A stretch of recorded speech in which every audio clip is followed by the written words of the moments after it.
Today, I'm talking to the local Worm Guy, a composting service that helps businesses and residents meet their food waste diversion requirements. Since 2022, nearly 78% of California communities report they have a residential organic waste collection in place. Food waste compliance comes from Senate Bill 1383. Well, one thing is that garbage is smelly and it can attract animals, especially if you live out in the country.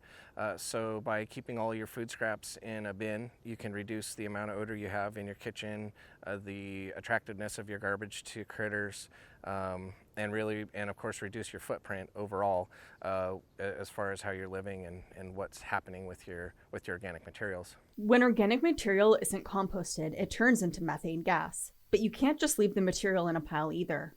Organic material just doesn't do anything other than get smelly and gross. It really needs that combination of carbon, microbial activity, and being turned every once in a while to really get to a state where it's then usable again for plant growth. Compost is a balance of organic material and carbon.